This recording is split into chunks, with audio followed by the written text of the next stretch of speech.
Hey, what's up? You're listening to Music Posting. I'm Alex. And I'm Astrid, and today we're reviewing the Quaranta album, Danny Brown's newest album released on November 17th. Quaranta. Quaranta. Did you know that Quaranta means 40 in Italian? Did you know that? I did, yeah. That was I picked that up on the very opening line of the album on the title track.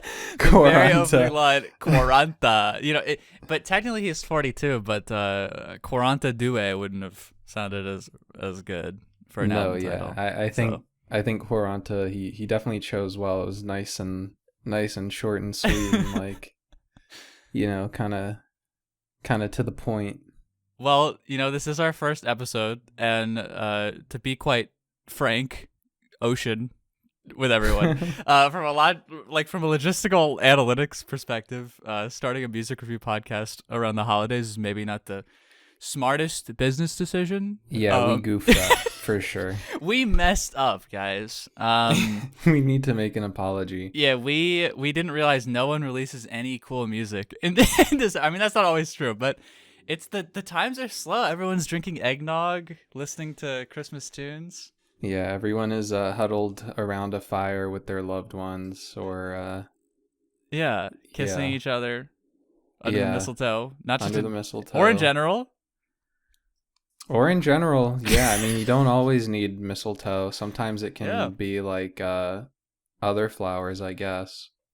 And so we figured we would try to review something like somewhat recent. And an album that Alex and I are both into that came out this quarter is Danny Brown's Quaranta, which was like kind of hype when it came out. I didn't really hear a lot about it until that Tantor music video dropped. I didn't know what to expect because Scaring the Host came out earlier this year, and that was really good. I think we both really liked that, right? Yeah, I had that one on repeat for the first part of the year a lot. Yeah, like that. Oh my god! And that image on Bandcamp of Kim Jong Un and Donald Trump walking. Wait, there was an image of Kim Jong Un. Oh my god! I hadn't seen that one. Look it up right now. So search up "Scaring the Host" Bandcamp. Okay. And then click that first one. And you'll see, yeah. Donald Trump and Kim Jong Un. Donald Trump and Kim Jong Un. Who is Kim Jong Un in this scenario? Who's Donald Trump? I was about to ask who's who. Yeah. I would say. I think Peggy is Kim Jong Un. I was thinking the same. Yeah, I think Donald Trump and Danny Brown both have there's some sort of hyper online thread there that connects the two, interlinks the souls. I could kind of see it. There's just something there. Peggy's really nothing like Kim Jong Un, but no. Yeah, if we're also just basing it completely off of height and nothing else. Then I think that is true. Danny Brown is taller amongst Danny Brown them. is taller. I've seen them live. I actually saw Scaring the Host live earlier this year. How was that? It was actually really good. People smelled kind of bad because I was in Indianapolis, and so everyone's like white and 15. But it was like genuinely really good. It's like one of the best shows I've ever seen. So, I mean, this was pretty hype, like the release of this, because of Scaring the Host, but also because of Danny's large discography, which admittedly coming into this, you're a little more expert on than me. I've basically only listened to the previous two albums, Atrocity Exhibition and You Know What I'm Saying, but you've gone a little deeper. Yeah, I think you're being a bit generous with expert, but yeah, expert. This is the expert, the Danny Brown expert. Yeah, I actually write Danny Brown placards in museums. You are Danny Brown's like number one. Like you follow him everywhere. You're his bodyguard. You're his best friend. You write his Wikipedia page. You actually are Danny Brown. I forgot to say that. You are. I have lived experience as Danny Brown. Yeah, my first exposure to Danny Brown was Atrocity Exhibition. Same. Yeah, and then after that came out, I dug a little bit. I was listening to Triple X back in the day, and I refamiliarized myself with it a little bit to prepare for this. I also, just out of curiosity, I wanted to see where he kind of like started. This isn't his very first mixtape or anything, but kind of I think like one of his more like first well-known projects is called Hot Soup. So I took a Yeah, listen to that from 2008. And I have some interesting notes on that if you want to hear them. absolutely. What did you think of Hot Soup? So this is from So 2008. This is a mixtape well before. This is 8 years before Atrocity Exhibition. yeah, this is like 15 years ago at this point. Yeah. Um, yeah, so one of the very first things I noticed, you know how Danny Brown kind of has that like very notable The voice. yeah, the twang to his voice. It's like almost like a cartoonish sound to it. Right? Exactly. Yeah, like a cartoon character kind of. I think he said in an interview that he was originally like quite concerned that he wouldn't do well in the rap industry because of his voice. But what was interesting was when I went back to listen to Hot Soup, he actually sounded more mature than he does now. Like, Interesting. yeah, his voice was lower. He didn't have that like twang to it. It wasn't like very nasally. It was very like, I was like shocked by how just normal his voice sounded. That's really funny. Well, that's sort of interesting though, because I mean, we can obviously get more into it, but I feel like maybe I'm wondering, because I didn't listen to Hot Soup, but I'm wondering if Quaranta is almost a return to form in a way, because he uses more of his regular voice, I would say. Like, it isn't as much of a performing twang in the new album here, but that is interesting. Totally, yeah. So interestingly enough, like Hot Soup has a lot of like it's got a lot of sampling, but it's also like very it has like pop rap influence. Well, I shouldn't say pop rap influence, but it's like more like A little there's more more, mainstream. yeah, maybe like there's more like catchy choruses and like I see, repetition in yeah. choruses that he was going for, kind of like, you know, trying to make stuff that people can rap along to. Yeah. For example, like Dance on Hot Soup was very, it felt like it was like trying to make it to the radio kind of. Mm. Um so I don't know, you know how Danny Brown has that like chat that he kind of like ad libs onto all Yeah. his stuff. Yeah. The very first time I heard it, maybe it was earlier, but the very first time I heard it was on She Love It on Hot Soup. And I think Interesting. that, yeah, I think that was like the That's first the time. start. Yeah, I think that maybe that's where the the first chat, that's where it comes from. Because I hadn't heard it previously up until that point, and this was like kind of middle This is of the real album. research here. This is journalism. I think this is something you could add to the Wikipedia page. Yeah. Hot Soup, track 5. Danny Brown's Yeah. first. Yeah. You have to spell it Yeah. out too with all capital letters. Chat. Yeah. The other note I had for Hot Soup was that you could kind of tell that Danny Brown was already getting super experimental with like Yeah. some of his music. So on the track Gun in Your Mouth, it sounded like the very proto blueprint for Scaring the Hose. It was like this Interesting. very like very skeletal, like industrial, like minimal kind of beat that honestly it sounds like it could have been produced like, it's a bit like the project is a bit dated, I'll admit, but this track sounds like it could be more recent if it got like a facelift, if that makes sense. Interesting. That's really interesting. And this is an old mixtape, so it's really cool that you went and listened back to this. He released a ton of mixtapes back then, but I Yeah. didn't even know about all of these. I mean, I'm looking at them now. I thought it just started at the hybrid, but there's all this stuff before it. So I mean, would you recommend Hot Soup to even a casual listener, or do you think it's a Danny Brown head? You have to be a Danny Brown cell to go back to listen to Hot Soup. I think it's interesting as like a project in itself, just to hear kind of like where he was at. Some Yeah. of the songs are bangers. Some of them are a bit dated, but it's interesting to kind of listen to what he was doing back then. It felt like it was very like inspired by like classic rap in terms of like the sampling that was used. Interesting. Yeah, I thought it was like fun to listen to. I was just listening to it at the gym, so. Did you get your gains? Are you looking like a bowl of hot soup now? Right now, no. I only went outside a little bit to play Pokemon Go and get some Christmas gifts for people. So right now I'm not looking Getting like into the hot soup. holiday spirit. I try. Not to like go on too much of a tangent, but I got a little Christmas hat and Christmas sweater for my little character on Pokemon Go, just Oh, to that's nice. try to be a little more festive. Anyway, Well, anyway, I mean, coming into this album, honestly, I wasn't quite sure what to expect. Danny Brown has sort of a big discography.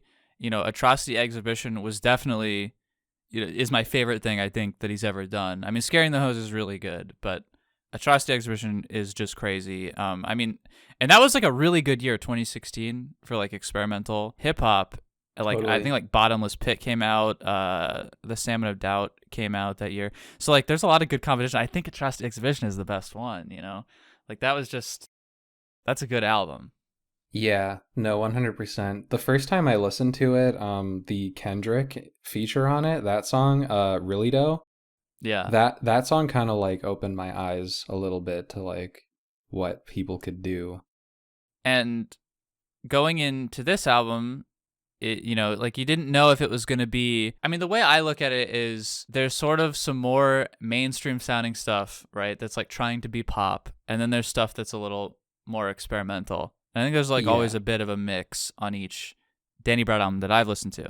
And it kind of seemed like, because the first music video that came out, Tantor, was just like a weird, like fun one. Like it was like a pop song, which is interesting because I feel like the album ended up like a lot different than Tantor. And then Yeah. obviously, yeah, we talked about Scaring the Hose, and that was really good. So I mean, I didn't know what we were going to get into, but we got into something. Yeah, we did get into something. Do we wanna go through like track by track and maybe like volley, like tennis style with our thoughts here? Yeah, I mean, that was exactly what I was thinking, Alex. All Great plan. right, let's jump into it, Astrid. Okay, Alex. Track Okay, one, Astrid. Quaranta, self-titled, same title as the album. What did you think of that one? Yeah, usually I feel like when an artist does go for something like more self-titled, I kind of take it as like they're trying to introduce, like they're trying to bring your attention to this track in particular. Yeah, it's a statement. It's a statement, and I feel like the statement here is like on verse 1 when he's like, this rap shit done saved my life and fucked it up at the same time. I feel like that's really kind of where he was coming from with this album. Like I feel like this album is like very contemplative, and he's like setting the stage for that on this track. 100%, right? Like this is an introspective look at Danny Brown 10 years after XXX, which means 30. If you didn't know. Damn. And, Oh, that is so smart. I actually did not catch on to that. what? You're joking. No. Actually, like I thought it was triple X, like X rated sort of thing. I mean, I think that's the play. That's the play on words, right? Wow, that is actually so sick. I did not Yeah. catch on to that. Yeah, that's a And great so I mean, catch. who knows what 50 will be? What's 50 in Russian? Do you know? Uh, 50? There you go. Maybe that'll be the next album title in in 2033 or whatever. Yeah, no, that's interesting. Not to digress too much, but there's this movie trilogy directed by Linklater. It's called the Before trilogy, and Okay. it's like before sunrise, before sunset, before midnight. And the first one Are came you out. implying that Danny Brown is gonna like die at 50?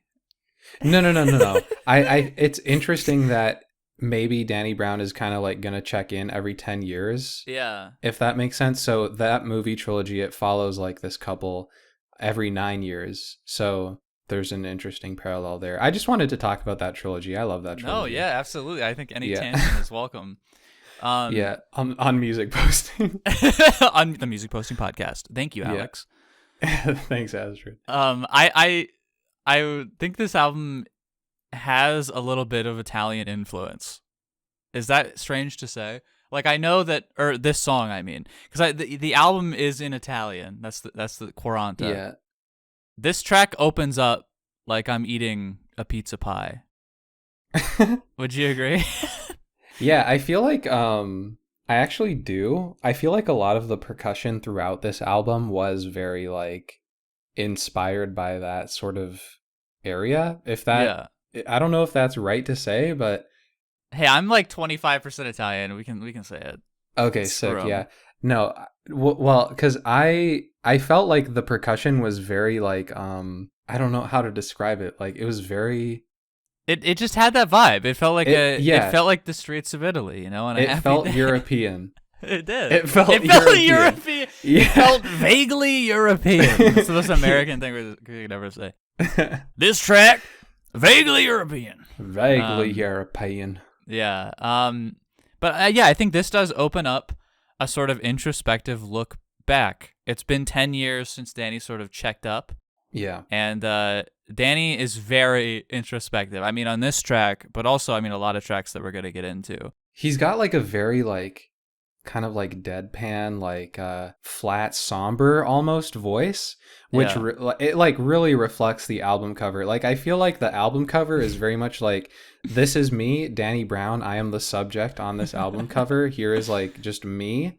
And I feel like the songs kind of reflect that, especially with Quaranta, where he's like, you know, talking about lines like, you 40 still doing this shit. Like he's being very like honest with himself. Cause I feel like you gotta really dig into the pits of like, I don't know, like shame or self-loathing to be like, oh, you're still doing this at 40 years old. Or you can interpret it as like, wow, we've really like come a long way. You know what I mean? Yeah. Man, back to the album cover for just a split second. I'm surprised that did not become more of a meme. Like I saw some images, like you probably saw like the Mario with the shadow on Mario. There was like a funny edit. Yeah. The cover is unintentionally one of the funniest album covers ever, in my opinion. And Danny does look emotionally 40 in that album cover. I mean, it's very stark. I think it's a good expression. Like it very much conveys I am 40. It's like his years like caught up to him. Yeah, like I mean for the most part like his album covers, with the exception maybe of like Atrocity Exhibition, are like mostly playful. Yeah, that's fair. Even Atrocity Exhibition though, it has like this flair to it. It's glitchy, it's fun. Yeah, but like this one is very just like, yeah, I mean, almost looks defeated, you know what contrast it to the album from just 4 years ago, you know what I'm saying, with the three like silly Danny Brown heads peeking around the corner. Like, yeah. I mean, these 4 years, I mean, we went through a pandemic, I guess. It's been a long 4 years since, you know what I'm saying. Yeah, well, it's interesting. Like this cover feels a lot more sober compared to like what he has done. And absolutely. I think in that time, I think he went to rehab, and you know, we can talk more about that as we get through the songs, but I feel like you know, a lot just really does catch up with you when you live that much life, especially living how he lived. Yeah, I mean, that was honestly how the album really made me feel. You know, I'm much younger than Danny. I think I'm more than half of Danny's age, but you know, he's much older than me, and it has me thinking about the way that he is looking back on his achievements and sort of the bittersweet aspect of those achievements, right? Like it made me think of fame, like the pursuit of fame, pushing people away in the pursuit of fame. And this track is sort of exemplifying those negative impacts and opening us up to what is a very common theme, especially in the lyrics of a lot of these songs on this album. You know that that classic like dilemma of like, there was this meme that went around that was like, okay, it gives you a choice of like love life, financial success, relaxation / sleep, and friendships, and it's like, okay, pick two. And I feel like in that sense, it's like, if you do choose to go down this path of like chasing success and like financial success, you do ultimately have to sacrifice something. There's just not enough hours in the day to maintain everything, you know? Yeah, there's always an amount of sacrifice. And I think, you know, Danny Brown realizes that. And I feel like on this album comes to terms with that, you know? I feel like this is about conquering that sort of feeling of regrets and seeing where you've been and just looking at it at a very mature angle. I just imagine him staring at me now.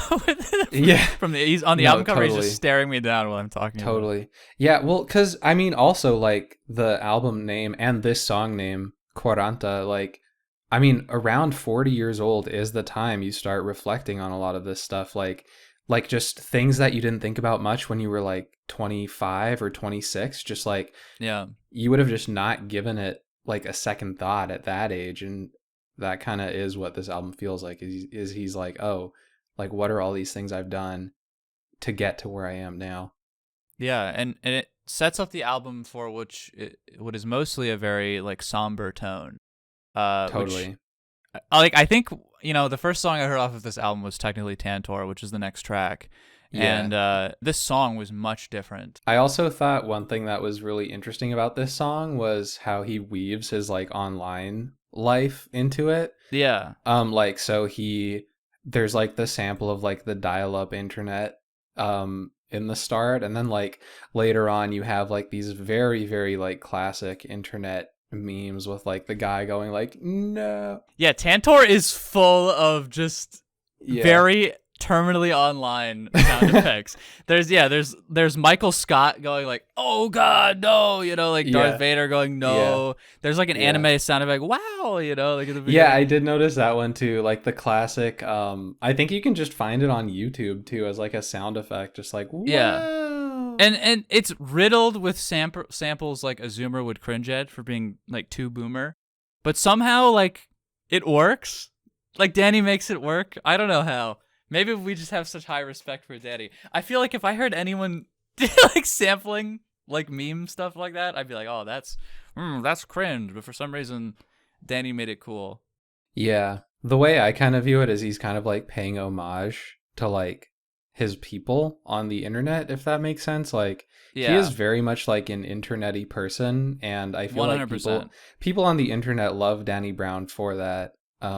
Just because they can relate to him, you know what I mean? Yeah, I think I don't know if you've seen the clip or watched the interview. They did like a JPEG Mafia episode with Danny Brown on his podcast, and Peggy was sort of getting upset because he was talking about how like Danny is actually the terminally online guy, and Peggy isn't, but everyone thinks Peggy is terminally online. It's I very still true. don't believe that. You still don't believe that? No, dude.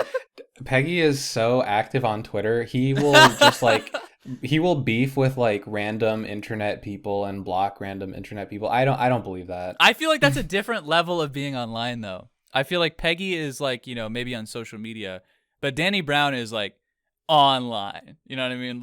Digging out Yeah, those Wikipedia articles, going on random little threads and little nooks of the internet like we do. I don't know. But yeah, this totally. this was fun. Yeah. I mean, it's hard to separate this from the music video. Like the music video is as much a part of this song as the song is to me. Like the visuals are just really cool. Like he has like a like old IBM keyboards and like circuitry taped to him when he's walking around. He's got a satellite dish on his helmet. It's like there's like random like 90s PlayStation graphics throughout. Like those are really Yeah. sick. Yeah. It's awesome. Have you ever seen the he kind of does love to dabble with that sort of aesthetic. There's this one Brockhampton song that he features on. I can't remember the name right now, but it's like I think the opening track to Roadrunner. Hell yeah. Buzzcut, he's on Buzzcut. The music video also is like very like 90s like glitched out, like a bunch of like very weird visuals. I'm very obsessed with that recently, like Y2K and just like 90s tech shit is really cool. Yeah. So yeah, I mean I really like it. The one thing I would say about Tantor is I feel like it kind of like doesn't fit in the album very much. I don't know if you Yeah, agree. It I sort definitely of stands do. out. I sort of do. I think maybe one of the threads that does connect it to the album is kind of where he's talking about how can sell you to the water how you eat sun. So he's like talking about like how he's kind of like really good at selling people things. He's kind of like a businessman, which Interesting. is like a skill he relies on when he starts like dealing drugs. Yeah, I mean there's probably tie-ins definitely lyrically. I just feel like sound-wise it very much stands out. Like I love it. I actually think this is one of my more favorite songs on the album because it is just really fun. Yeah. But it definitely just stands out from a sound perspective. It's more of just like the pop single, and it was the pop single for the album. But it's still good. I still like it. I appreciate it when it comes up after listening to this album a couple times. He does talk a lot about selling drugs on Hot Soup. Yeah. So there is still like a bit of that reminiscence on his like early life. Mm. Just like selling drugs in Detroit. But yeah, I do definitely like think like it is more just there to bang and have fun Yeah. with. And there's that sick line, got a Mexican homie named Chinese Mike. I mean, that's art. Yeah, he's pretty clever. I think if anything, it shows off his like how witty he can be. Like also Yeah. talking about like Joe Pesci or whatever. Well, there's a lot of random references, which Yeah. that's the most fun thing to me actually about reading lyrics in general, but often rap lyrics is just like some random references that I don't know and then I look into. Like there's a reference here like jumping in like Greg Louganis, and I looked that up. And it was like some guy in the 1988 like Seoul Olympics like hit his head on the diving board and still got a gold medal. That's wild. So it's like Yeah, actually like a cool as fuck metaphor. Like it's not just some random shit, right? It's like totally. Danny Yeah. saying he's succeeded in like a chaotic and messy way, which is like a humble way of framing his success. But like, you know, hitting your head and still getting the gold, that's fucking badass. But It also is. so random. Like it's such a very it's just like the perfect thing to put there. Yeah, I feel like Danny Brown has always been into this like very obscure, like just like esoteric shit that Yeah. like not very many people are like privy to. He just kind of like Which is he just, almost an ironic play off of the sound effects that are like really mainstream and normie. yeah. Yeah. I think no, I love Tantor. I think it's a great song. It is good. It's a good song. And then we move on to like Ain't My Concern, like track 3. Yeah. So interestingly enough, this one was produced by Kel Chris and Chris Keys, and I actually did hear the influence on Really? that album. Yeah. They made Kel Chris had this album called I think Guns. Okay. And when I was listening to Quaranta, I was like, okay, this album, like this song in particular, feels like an evolved version of the sound that Cal Chris was going for on Guns, if that makes sense. Like Interesting. it's like a very like organic but still like kind of like punchy, like quick attack on the drums sort of thing. Yeah. Like it sounds very crisp, like a fresh like $100 bill almost.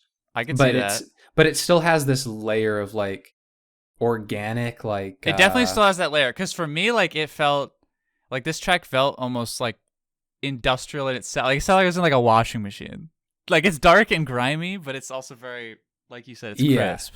yeah, absolutely. This one we definitely start getting more into like the reflecting on, you know, his life and maybe some of his decisions, Yeah.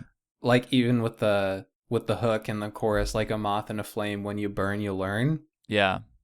I feel like that's just something that a lot of people do need to realize is like you can teach someone something like, oh, you shouldn't act this way, but until you actually get burned from your mistakes, your Yeah. body and your heart just does not internalize those lessons. He's talking about like rushing to mistakes, just wait your turn. I almost feel like that's kind of like, hey, you know, these things are going to happen, you know, whether you're ready for it or not. Like it's almost kind of like a tongue in cheek like, "Oh, just you wait, kiddo." You know what I mean?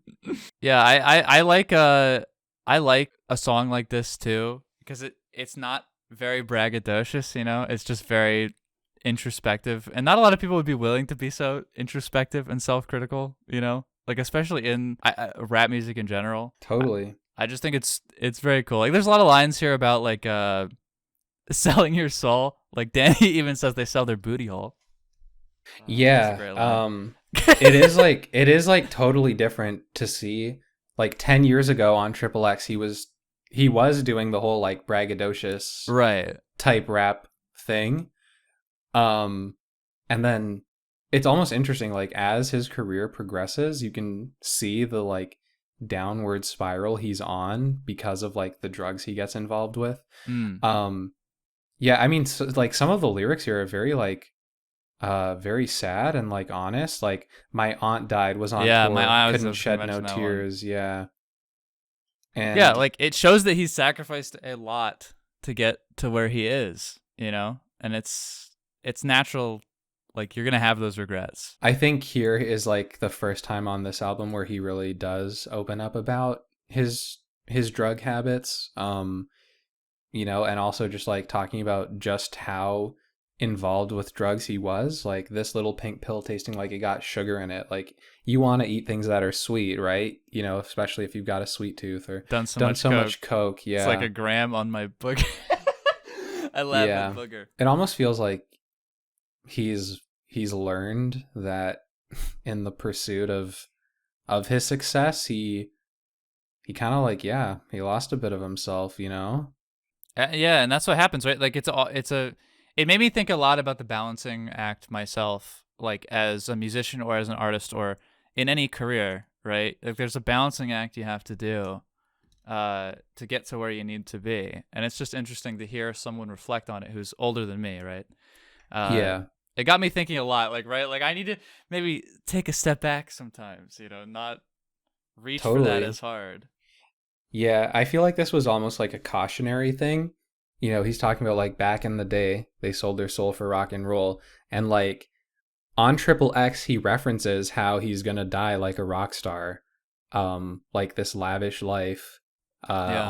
on drugs and whatnot, like living fast sort of thing.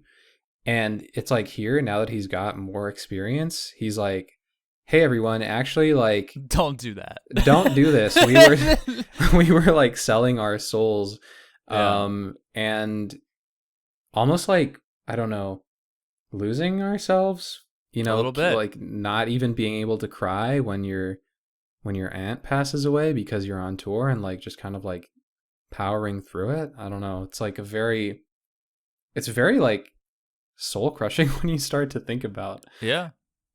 Little Danny shed a tear on the album cover just now. Yeah. I'm just rolling down his cheek. Yeah. No, but it's very dark. Do you want to talk about the next track? Yeah, Dark let's do Sword it. Angel. Speaking of dark, that's my Yeah, favorite track title on the album. Dark Sword Angel. It's Yeah, just cool as fuck. it's very anime. It is anime. That's totally what it is. I think he was on some anime shit that night. what's so funny about that is I'm pretty sure Danny Brown has like streamed a lot of Persona 5. Really? I bet you Yeah, it's probably like the name of a move or something in there or someone's stand. maybe. Yeah, maybe I could see it. I don't have enough experience with And that I use game, my Dark Sword Angel. but Yeah. yeah. This Yeah. one's fun. It feels very like muddied in a way to me. Like the vocals are almost kind of like hidden, but I also like it. It's like a cool choice. Like to me, this almost feels like more like a demo or a B-side, which like makes it more mystical to me in a way. You know what I mean? Like I don't know. It's very dark and grimy. There's also like some really funny lines on here that like actually made me laugh out loud for some Yeah, reason. let's hear him. My Let's raps hear like Tetris, bars keep falling. him. Yeah. If Drake rapped that, we would say that's a Drake ass bar. No, 100%. But what's really interesting though about that line is like I feel like it does kind of like reference the artistic experience where sometimes it feels True. like there are just ideas floating around and you actually do just have to like reach for the right ones sort of. I also think on this song he does get a bit like honest kind of with where he's at. So I remember hearing when Triple X like really popped off and like he was given a bunch of money to produce Atrocity Exhibition. Yeah.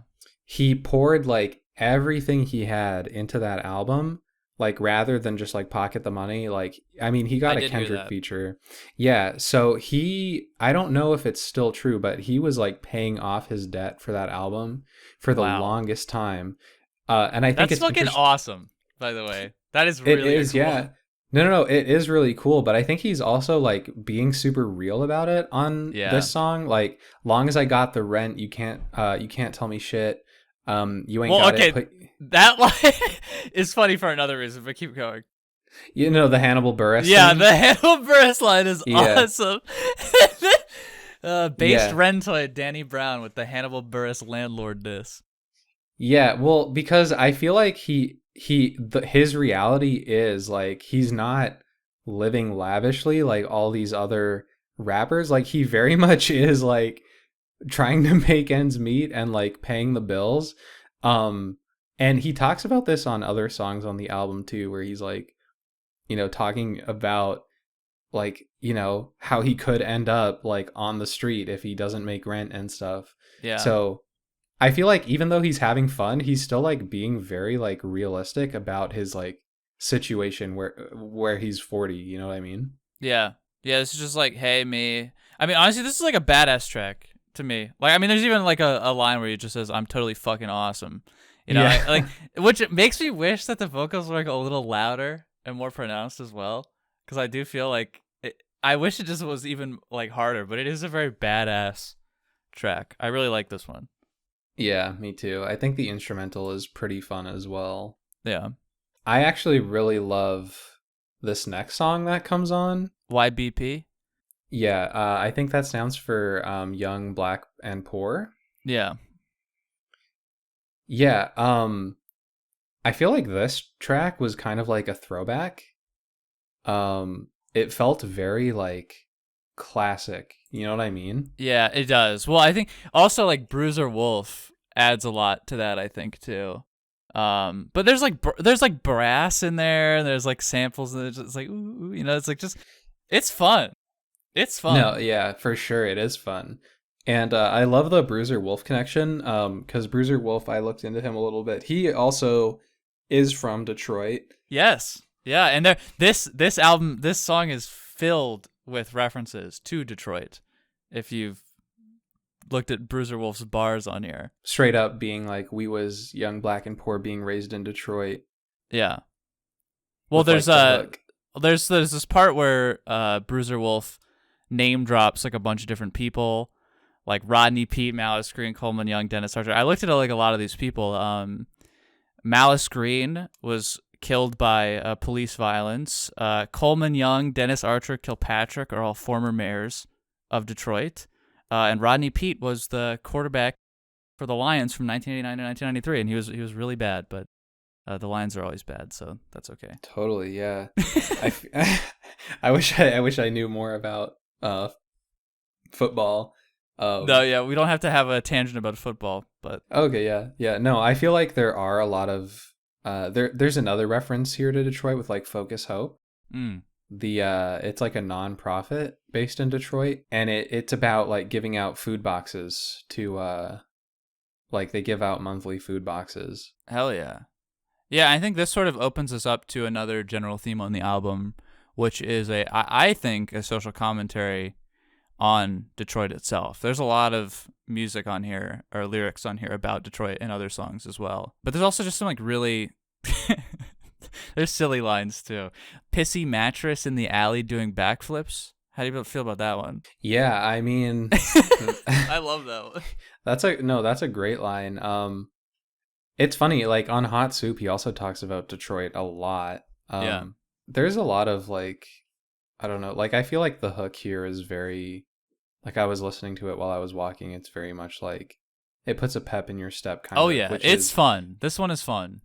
Yeah, which is interesting, like considering like some of like the bleakness that's being described True. in the lyrics, like, you know, feels like poetic justice. You get killed at the drive-in. Yeah. Poetic Justice. I've never seen that movie, but I really should. That's the one with the Tupac's in that movie, right? I think so. Getting it mixed Or up. no, I wait. know that Janet Jackson is in it. Is it with Tupac or is that a different one? We could double check this. Yeah, actually. it's Janet Jackson and Tupac are the actors in it. I've seen clips of it. I've never actually watched it. It's apparently a pretty good movie. He also name drops OJ at the end of the bar. It's hard to fit in the murder mitten like OJ glove. That's an awesome line. It is, yeah. I feel like poetic justice is such a formative piece of media. Like I think Kendrick Lamar also references it. Like it might be like the name of a title is just poetic justice. I don't know if it references the movie, but we got to watch that movie.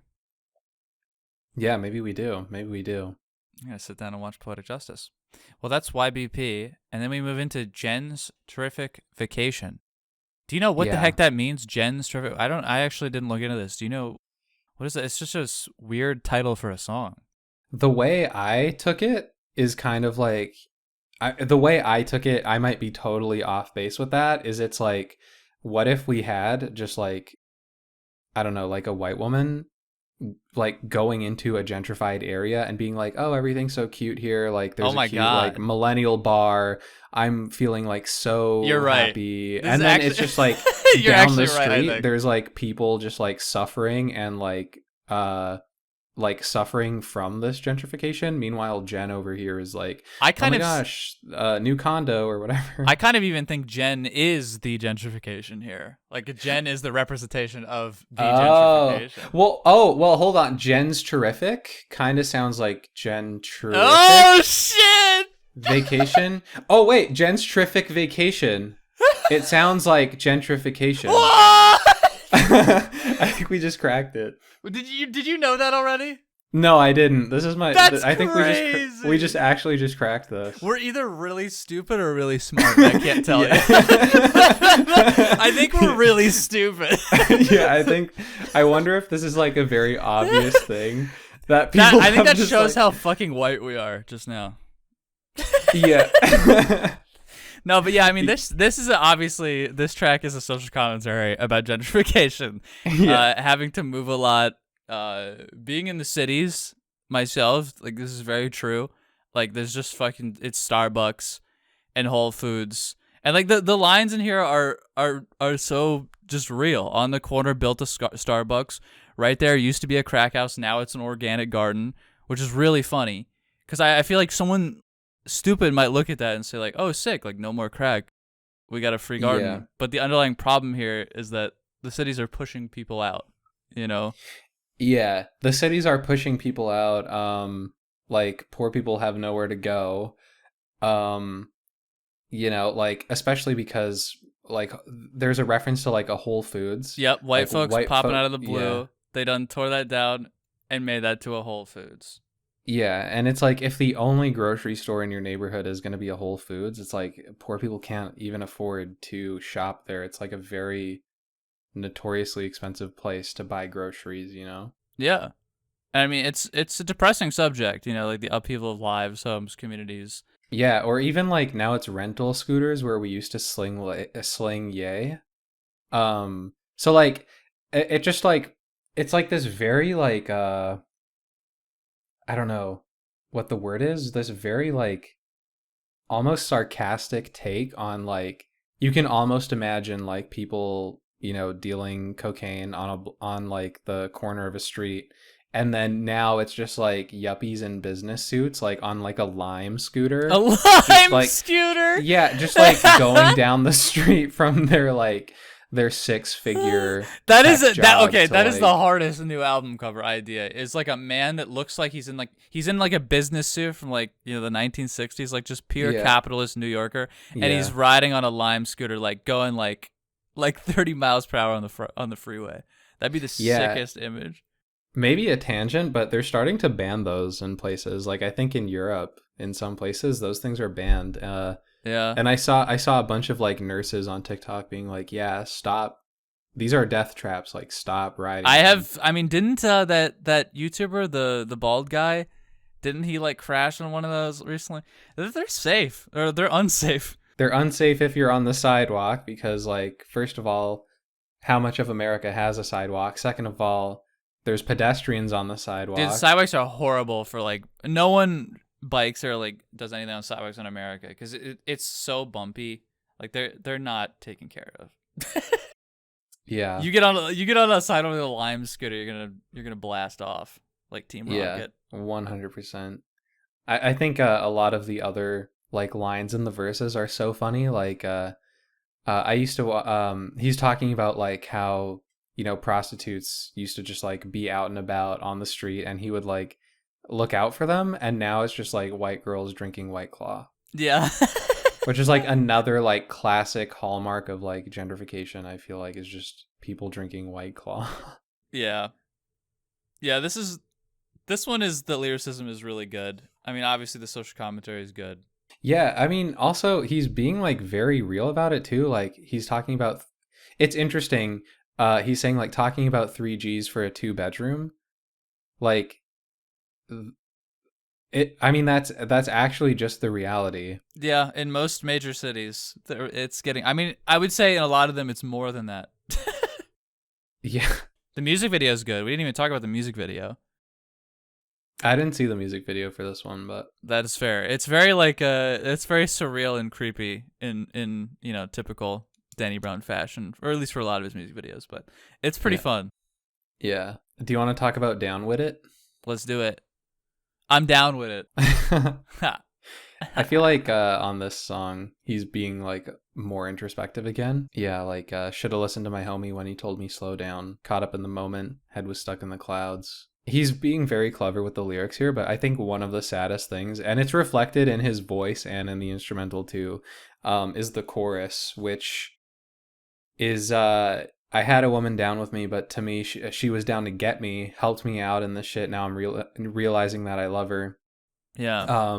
And he's talking about how he like pushes this woman away, which is like maybe one of the very few people that he was actually able to connect with. And like, because of this lifestyle, his paranoia is like, oh, actually she's, she doesn't care. She has it out for me. He's like, like very, very like upset about this. Like it pushes him deeper into his depression. I feel like if we go like a layer further, it's like, at least relating this to me, because I'm so like, I love relating things to myself. I'm so selfish.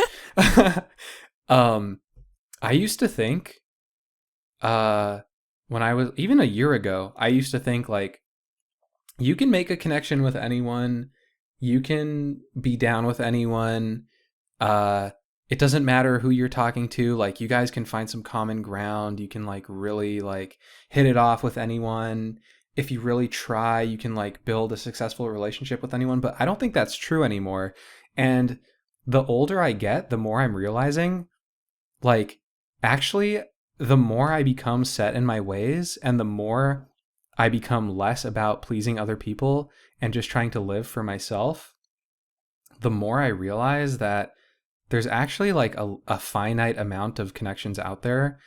And the scary thing is, as little people there are out there that you can actually truly connect with on a level to feel comfortable and safe and like, okay, I feel like I can share things with you, you can fuck up those connections. And if you do, chances are you might not get them back. Yeah. So I feel like this song is like very, very soul crushing in that way. Kind of reminds me of the album cover where he's talking about like that album cover. Yeah, no, but like really, it's like one of the saddest songs on this album. I feel like he has this one connection and he fucks it up and he realizes too late and she's gone that he loved her, and it's like that's it. Very sad. It's stark too, like just at the end, just repeating the line over and over again. Now I'm realizing that I love her. It's sad for sure. I think one of the most introspective, songs about something that Danny specifically regrets. I mean, we're getting pretty specific here. It's very sad. Yeah, and I think what's interesting is he's talked more about this than he has talked about like his regret for like being on drugs or like spiraling on drugs. Or also like the use of drugs is like tied in with this. Like it almost feels like this event was like some sort of catalyst for him. You know what I mean? Yeah. Yeah, I think Danny more so seems to regret the connections that he lost, or, honestly, just like the social time or specific people that he really liked being around. It seems like that is more what he's regretting, which I think is a very realistic and mature, but also like sad way of looking at it. You get old and you see all the connections you've lost. It's sad. This one's a downer. This is not a this is down with it. It is, yeah, it's like down with it on multiple levels. He's down. Yeah, I feel like after the Gentrification song, it really just like oof. Like, okay, so yeah, so like Celibate, do you want to talk about that one? This part of the album is my favorite for this reason. I think that this 3-song run, like from, Gentrification to Down With It to Celibate, yeah, is, in my opinion, the best part of the album, because I think you're getting down to things Danny Brown is actually specifically regretting. You're getting into the weeds of the theme of the album, and Celibate is one of the more fun ones, I think, or at least soothing. Yeah. It's Yeah. soothing to me. Like the little beep boop sample in the background is very soothing. Totally, yeah. He's also like, I think it's really just like, I think it's clever how he goes from like Down With It to Celibate. Yeah. It almost feels like the sequel to Down With It, and he plays on that like it rhyme a lot in this song, like especially during the chorus. I used to celibate, but I don't fuck around no more. I'm celibate. Had me trapped. I like in that that wordplay celibate. a lot. The chorus. Yeah. Of that, Yeah, he it's what did you think of the moaning samples in here? yeah. I fuck with it. I think it's an artistic choice, you know? It was like kind of awkward listening to it my first time, just because I didn't see it coming, but I think it's so funny how he's talking about being celibate but has these like very overt sexual like Yeah. women moaning, like orgasming. It's almost like even though he's celibate, he's still like, that's still what he's thinking about, you know what I mean? Yeah. I like the Mike feature on here as well. I don't really know too much about Mike, but I feel like the song like very subtly builds up in a way towards the end, which is really nice.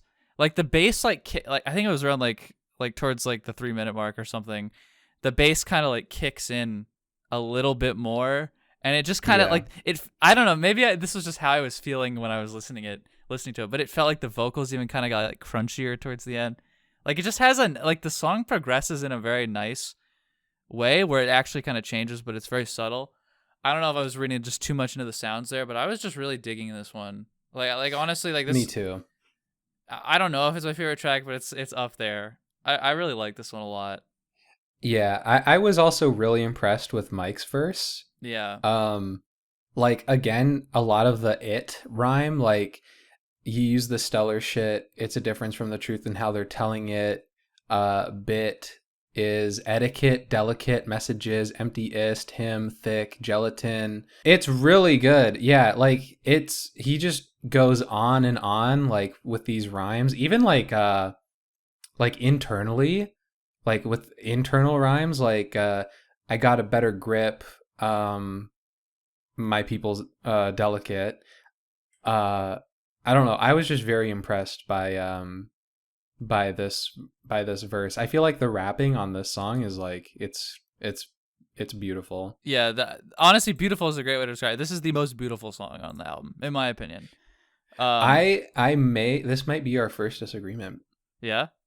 I think this song is Bass Jam. Oh, interesting. Oh, that's fair too. That's fair. We'll get to it. Yeah. But this is a beautiful song, like 100%. I don't want to like kill your vibe or anything. This next one is Shakedown. How do you feel about Shakedown? I think I liked this one. I thought the whole like boss up and shakedown thing was like, I thought it was fun. Yeah. That's fair. Gotta boss up and shakedown. I see. I thought this was the only track on the album I didn't really like very much. And then I got annoyed, because while I was listening to this and thinking about what I thought about it, I was like, I wonder what Anthony Fantano thought about this. Like after I'd kind of digested it. Yeah. And he had the same fucking opinion as me, so I'm sorry, but Anthony Fantano also doesn't like Shakedown apparently. Really? Yeah, apparently. I don't know. I guess Anthony Fantano and I are linked up here psychologically. I don't know. This one just annoys me a little bit. Like, it's kind of repetitive. I think this is like the only one I would maybe skip. Our goal was to start beef with Anthony Fantano, right? Yeah. So Anthony, I stole your idea. Yeah. I mean, I felt like this one was trying to be a bit more poppy. Yeah. It opens with this like really almost like cheesy wind chime sound. It's with like very cheesy. It's with the very classic like R&B piano, but I liked it. I thought it was just like tying into the nostalgia. Yeah. That's fair. Like cuz there have been a few nostalgic sounds on this album, and I feel like the lyrics also, especially on the second verse, also get very nostalgic and reminiscent, talking about how he thought he could buy love, Never miss nobody when you live in your head. He's like, again, just like lamenting all these things and like, oh, maybe I should have been more present. And like maybe I didn't realize I was missing people that I should have been missing. Like talking about getting shut down, like shutting himself down. I thought it was pretty fun. I mean, That's fair. It is fun. It is fun. yeah, I feel like this is like a head bob song kind of. Yeah. It's definitely roll your windows down. Shakedown. Roll your windows down. Hot Yeah, day. It's yeah, or nice. just like cruising with the gang. Uh, Someone lights up a joint, roll the windows Bombs down, and a shakedown. boss up and shake down. Yeah. No, that's Time to true. boss up and shake down. Yeah, what did you think of Hanami? Hanami, I think, is the track that got me spiraling into it the most. I don't know why, but I looked a lot into this one because I feel like this one is all about Detroit.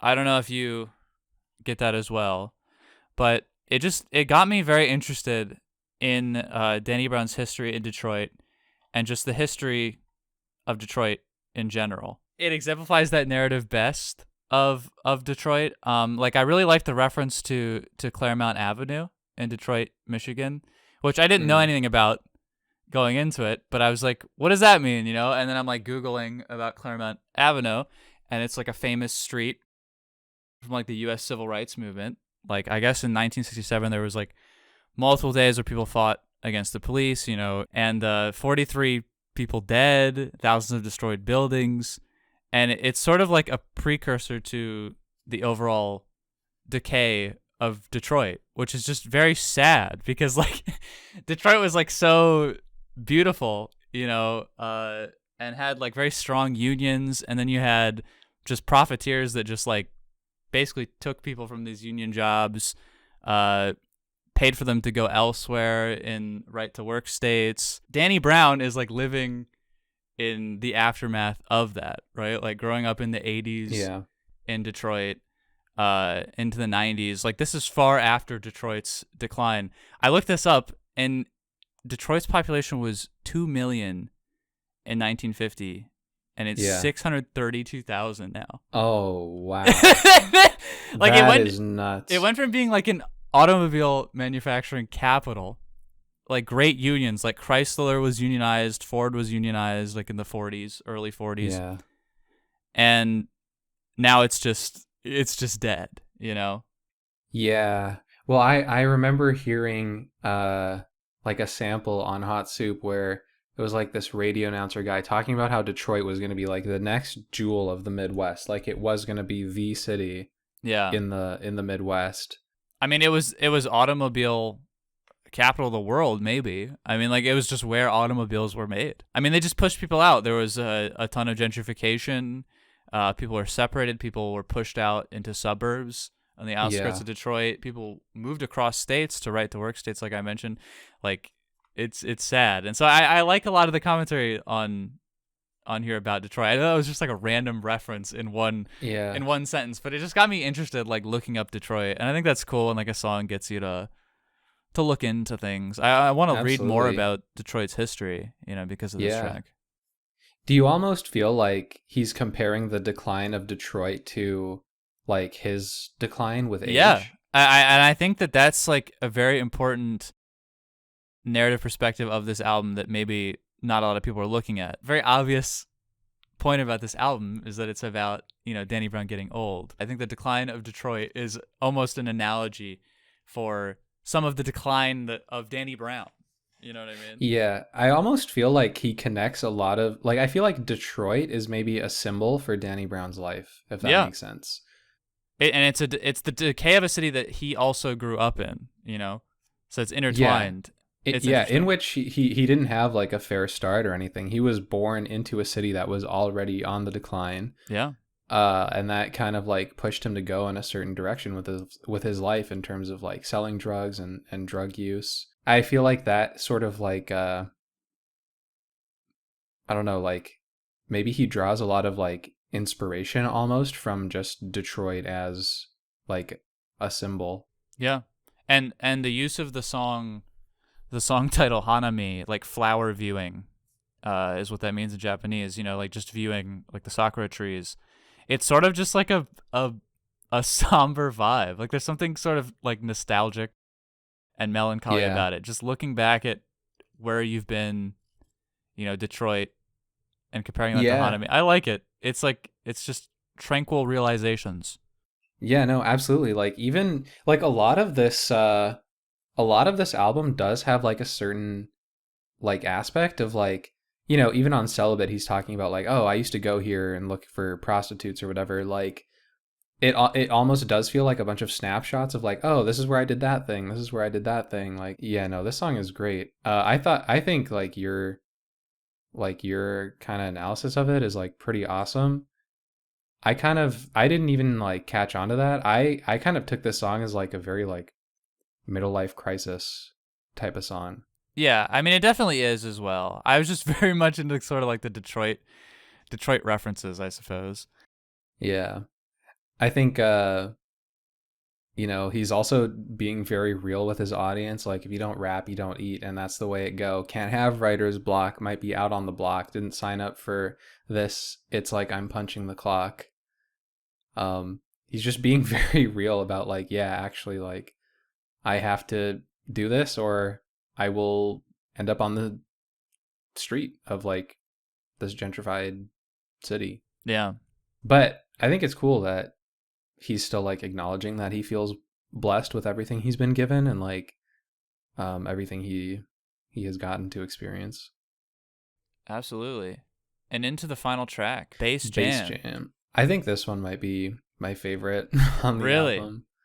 Yeah, I just connected with it for sentimental reasons. Do you want to talk about it first? Sure. I think this song is really fun in a sort of a sad, nostalgic way, but it's just, Yeah. to me, it was sort of going through just his life, doing different things he liked to do. It's just very retrospective, like a chronicle of more of his life, than maybe the other songs are chronicling. And it just has a nice, slow, smooth sound to it. It feels like a very nice closure to the album for sure. Like out of context, I don't know if I would listen to this song very much on its own. Yeah. But in the context of the album, it is very necessary to wrap up the album, I think. Yeah, So I think does it's that well. I think it's an amazing album closer. Like it really ties a bow on like the whole themes of the album where he's like reflecting. Um is it wild of me to say that this feels like a Christmas song? The way Explain like it. how I picture this song is it's kind of like, it's like 8 p.m. gathering for like, I don't know, Thanksgiving dinner or like Christmas dinner. I could see that. It's like the family getting back together for like one more hurrah and kind of just like enjoying these very nostalgic songs. One thing that really stuck out to me was like how he's talking about how like the play another song, let the music talk for us, have us shedding tears so we talk through the chorus, or like now we laugh and jam into the oldies, dealing with emotions, never heard I'm sorry. Like maybe this is just the sentimental person in me, but I feel like I really connect with like let the music talk for us. Yeah. There are so many instances where it's like I don't know that I have the words to express something.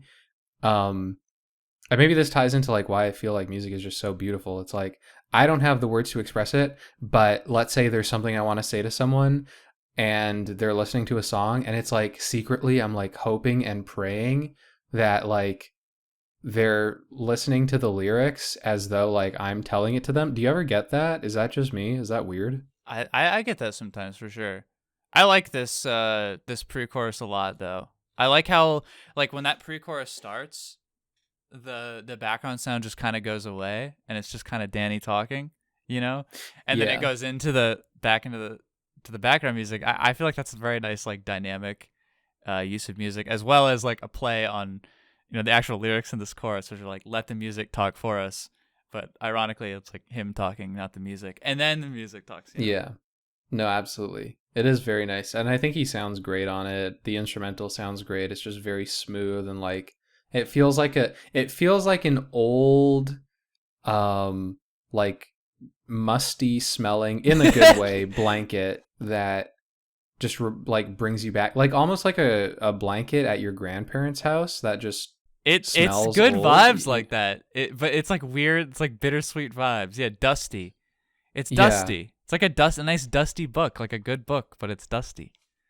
yeah, Window open, breeze coming in, fall leaves. yeah. And maybe that's kind of where Danny is like, thinking about where his career has gone. It's got this like strange comfort to it, but it's also a little dusty. It's a little like rough around the edges sometimes, but he's still like wrapped up in it kind of. So yeah.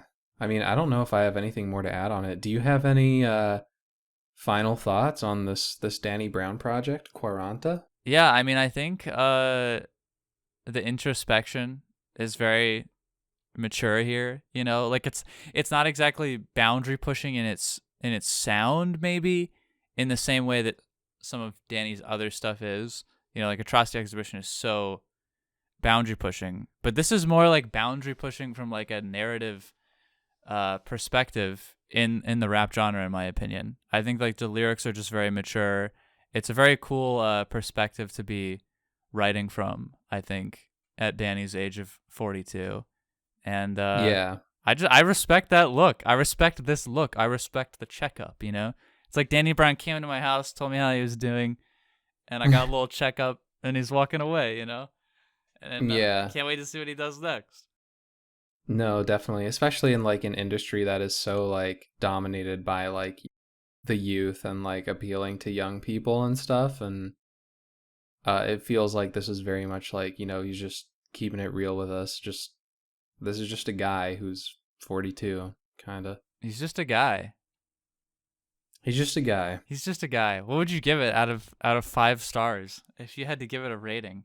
I'm gonna give Danny Brown Quaranta 3.70, no, 4 stars. I'm just gonna give it a 4. Just a 4. Just a Okay, solid 4. cool. Well, that was Danny Brown Quaranta. Yeah, thank you for listening to the Music Posting Podcast. As always, I'm Astrid. I'm Alex. See ya.